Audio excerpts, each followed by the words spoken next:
right now, we will talk some Navy football and preview that game with Pete Medhurst, the play-by-play voice of the Midshipmen. He joins us here on Pirate Radio Live. Pete, how you doing, man?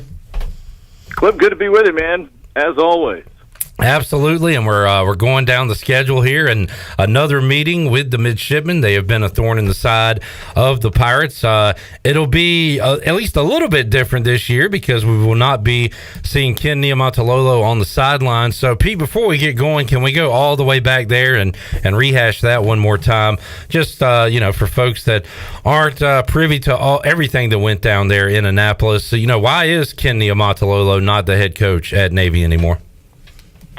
Yeah, it's a fabulous question. And anytime you have a coach that has been that successful and won as many games and meant to the program what he meant, whenever you feel like, and again, administrators get paid a lot of money for this, to make these big decisions. And, it's never easy. There's no doubt about that. But, I think if anything, the expectations set by, head coach Paul Johnson and then Ken Niumatalolo after he took over for him, they expect that same expectation every year. And, administratively, maybe they didn't feel that those expectations were being met and felt that maybe this was, time to go ahead and make a change. But it's never easy because, you won't meet a greater human being on planet Earth than Ken Niumatalolo, and I don't doubt he's going to add some value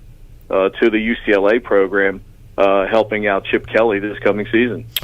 Yeah, and going into, 2020, Ken Niumatalolo had, if my numbers are right, I believe 10 winning seasons to 2 losing seasons there at Navy, and then 3 straight losing seasons, 2020, 2021, and 2022.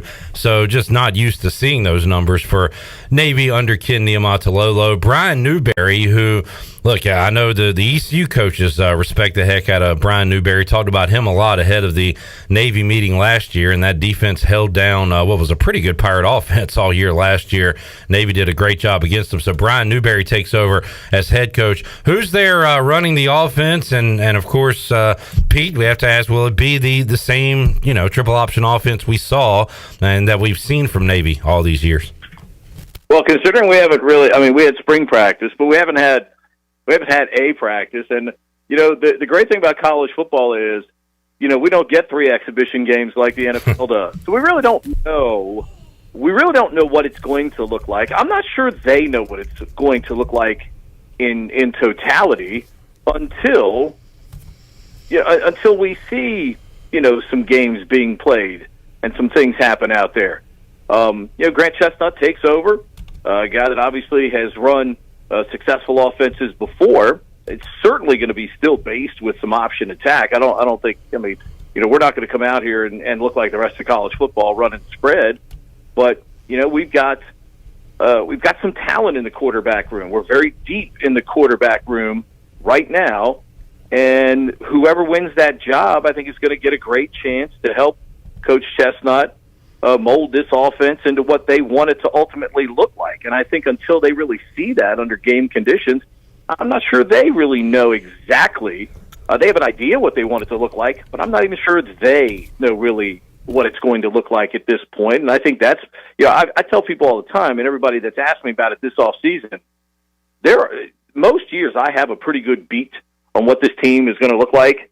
The last couple of years, because of the pandemic, I don't think any of us knew what it was going to look like after that. And, when you look at defections as a result of, the pandemic, kids that left the academy, and we suffered just as much as anybody, if not more, because of that.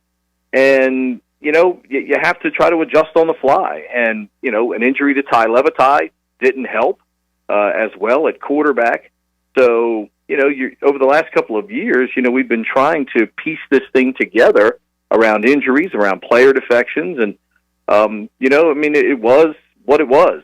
So I think we're looking forward to what's going to be a quality camp and 4 guys that really, 2 of them that have significant game experience, and Xavier Arline and Ty Levitai, and 2 young guys, and Teddy Gleaton and Blake Horvath, who are ready to compete like heck for this job. And think about it. I mean, I think the great thing that helps all four of them is it's a brand new canvas, wide open canvas, with quarterbacks coach Ivan Jasper still here coaching the men in that room. We know what he's done in the past with that position.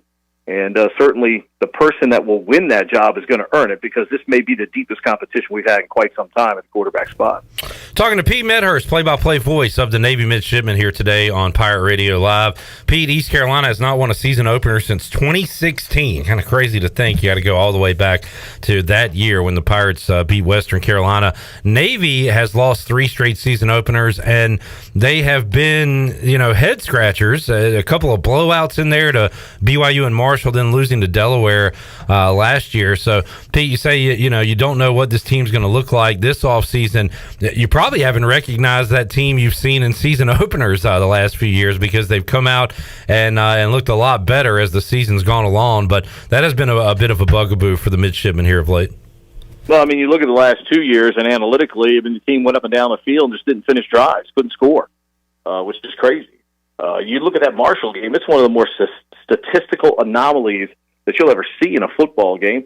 Mids had plenty of yardage, go up and down the field between the 20s, turnovers, and the inability to finish drives really, killed Navy in both of those games. The BYU game you throw out the window, because that was, the kids hadn't even practiced. We were simply meeting a schedule obligation in that game to start that season, basically, is what it was. Kids really hadn't practiced, hadn't tackled, hadn't been practicing with full contact.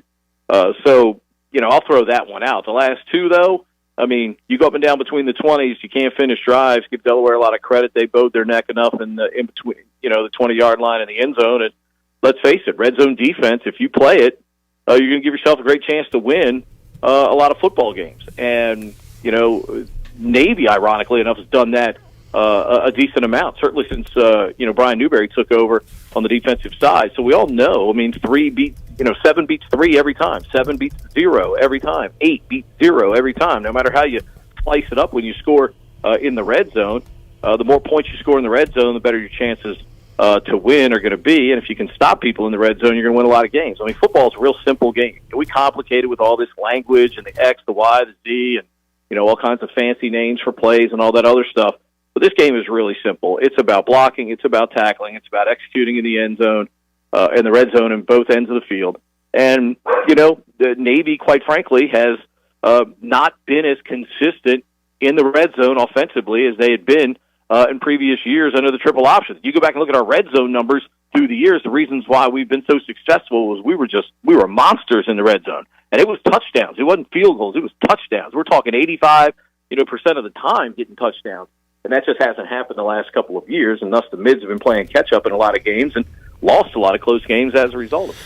Well, Pete, how about the opener this year? And I'm looking at the Notre Dame-Navy series, and I see games in San Diego, Jacksonville, Florida, also East Rutherford, New Jersey. Going back to the 90s, I do see a game in 1996. I don't remember this one, in Dublin, Ireland, and Notre Dame a winner that day. Navy did have a streak between 07 and 10 where they won 3 out of 4 meetings against Notre Dame. Also beat the Irish in 2016. But how about this year in Dublin, Ireland to kick off the football season? You ready for that trip? Yeah, we played them in 2012 in Dublin. Okay. Great trip. Yeah. Bad game. But ironically enough, it was Keenan Reynolds' freshman year, and he got a little mop-up duty in the fourth quarter. And, little did we know a few weeks later, when him coming in the fourth quarter against Air Force, and it would change Navy's fortunes for the next 4 years, with his insertion into the lineup in that Air Force game as well. I mean, it's Notre Dame. They're always going to be bigger, going to be a smidge faster at certain positions by the nature of the athletes that they create. But, the one thing that it gives you an opportunity to do is tell your players, hey, man, we got a chance to start our season in a big way. It's a great opportunity. You don't just fold because you're playing Notre Dame in the opening games, just like East Carolina's not going to fold because it's Michigan on the marquee. I mean, you're going to go there because it's a great opportunity. I mean, if you're an East Carolina fan, all you have to do is simply say, look, Appalachian State went up there and won, so why can't we? And I know East Carolina fans are going to say that because the name Appalachian State comes up a ton on the post-game show like that. Yeah. So, I mean, I hear it. So, look, it's opportunity. The big-name program, they got great athletes, probably a lot of NIL money flowing through the coffers because it's a Big Ten school. Obviously, Notre Dame has tremendous advantages, being who they are. But, our kids are going to go there. They're going to be prepared. I know they're going to be prepared to play. I'm not sure I've ever seen a Navy team unprepared since 2002, to be honest with you. They're going to be prepared. There's been great coaches here, and there's great coaches here now. So they're going to be prepared to play. It's going to matter. I mean, look at the second half of the Notre Dame game last year. If Navy could have even remotely played that way and executed in the first half the way they did, they'd have run Notre Dame off the field. So we'll see what happens here coming up in the opener. But what a way for Brian Newberry to christen himself as the head coach of the program by going up against one of the great programs in college football.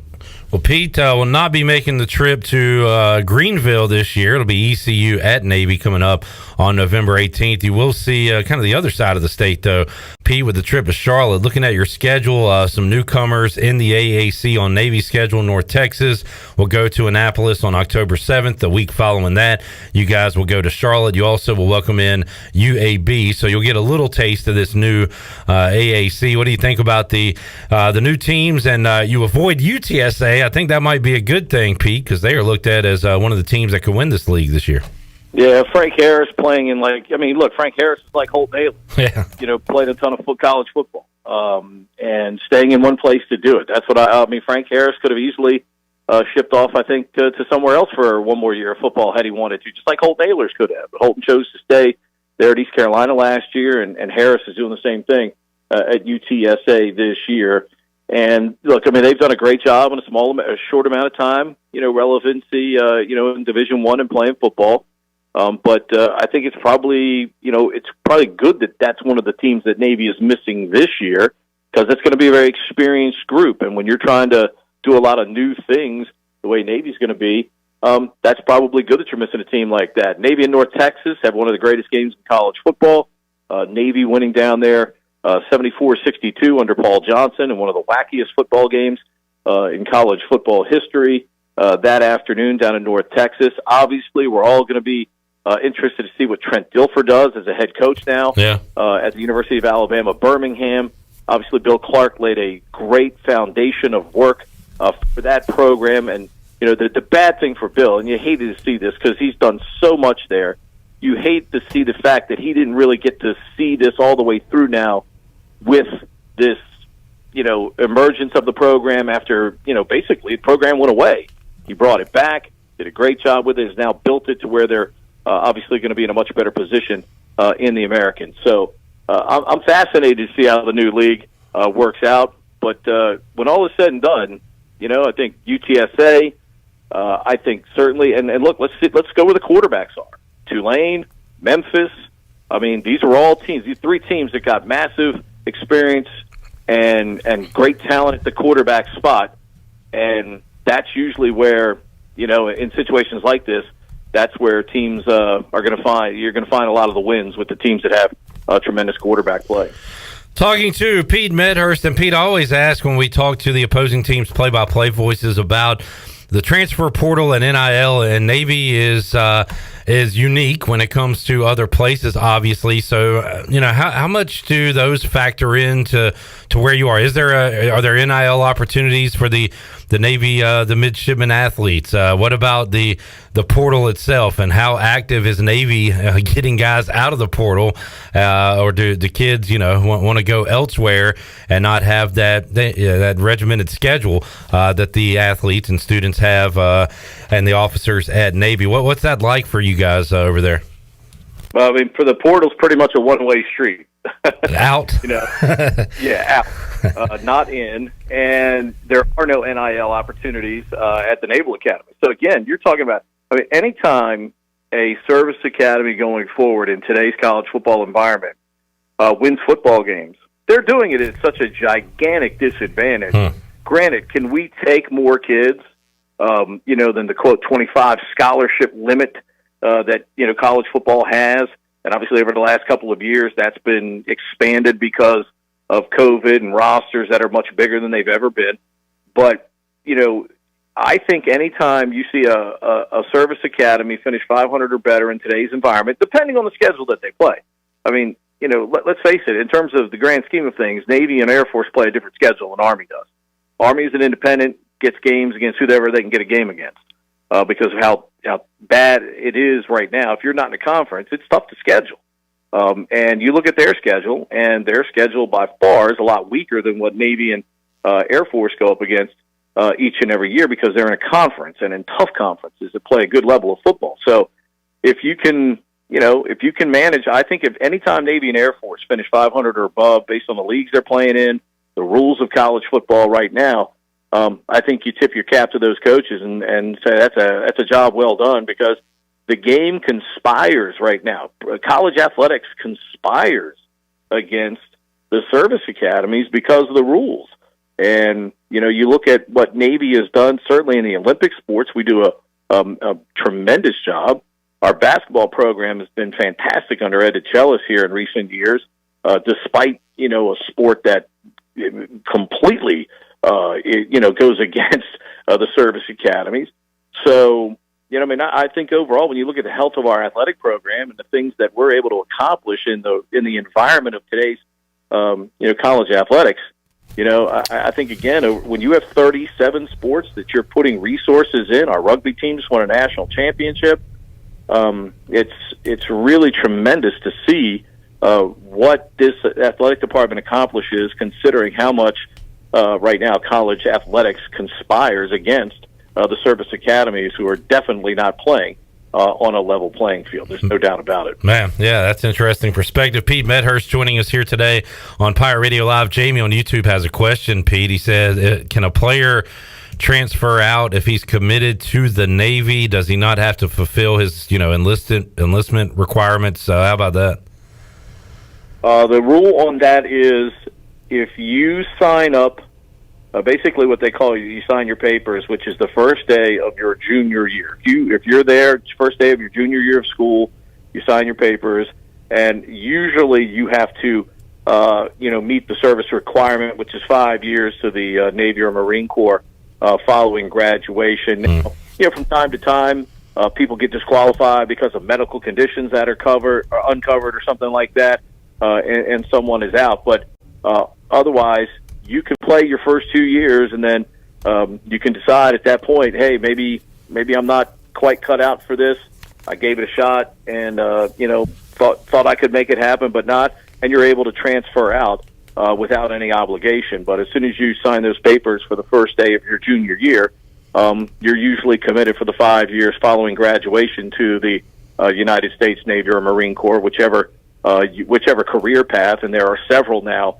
And that's the beauty of the Naval Academy is you can get several different career paths that you can choose, and obviously that's the NIL, as we like to say it, is after graduation, guaranteed job, and obviously pretty good paycheck upon graduation. Whereas we know there are a lot of people, that graduate college and start searching around, and they don't necessarily find, a ton of gainful employment at a high level of salary following. It's a very frustrating experience. If you go to the Navy or Marine Corps, you're making a pretty good salary upon leaving the Naval Academy and obviously providing a great service to our country. And so many unselfish men and women that come to the United States Naval Academy every year that make that choice. And obviously we're very blessed that we have so many of them that choose to do that. Pete, while I got you, we're running short on time, but I want to ask you about an Eastern North Carolina guy committed to East Carolina, but went right to the Major League Baseball draft. Mackenzie Gore, selected by the Padres, traded to the Nationals, and we've seen him throwing for the Nats this season, and he's looked good at times, been hit at times. So how about Mackenzie? How's he coming along? I think he's on the bump tonight for Washington. Yeah, I mean, look, there's no doubt Mackenzie Gore is going to be the number one starter on this staff, not only this year, but going forward. He and Josiah Gray was acquired in a trade with the Dodgers. They're going to be the 1A, 1-2, whatever you want. That's the expectation of those two. And look, when Mackenzie's been on, he's been filthy. Mackenzie's own worst enemy is probably Mackenzie. And he is as competitive an SOB as you all know. I'm sure everybody in his neighborhood knows he's a competitive SOB out there on the mound, and sometimes that competitiveness maybe even gets the best of him out on the mound at times. But boy, when he has been good this year, you see exactly why everybody's so excited about him being a number one starter. And he's part of what the Nats are hoping is a very young core that's going to help them rebuild. I mean, we had 10 years of amazing baseball here in this town that obviously, ended in a world championship in 2019, and the Nats are hoping that Mackenzie Gore is part of that building block going forward toward another eventual 10-year run of good baseball. But, man, you look in the division and you look at what the Atlanta Braves have done already and signed those young stars up. Yeah. I mean, it's going to be an uphill climb, certainly for the Nats and every other team in the National League East as they try to get up to where the Braves are, and obviously what they look like they're going to be in the future as well. Well, Pete, we're short on time. I'll save my Commanders questions for you next time. Maybe we can catch up one more time before football season starts. But we'll definitely track you down the week of East Carolina Navy later this calendar year. Awesome getting in touch with you. Thanks for your time today and the great insight on Navy football and more, Pete. And we'll do it again in the future, certainly. You got it. Always here for you guys. Appreciate you. All right, there is Pete Medhurst, play-by-play voice of the Navy Midshipmen, joining us here on Pirate Radio Live.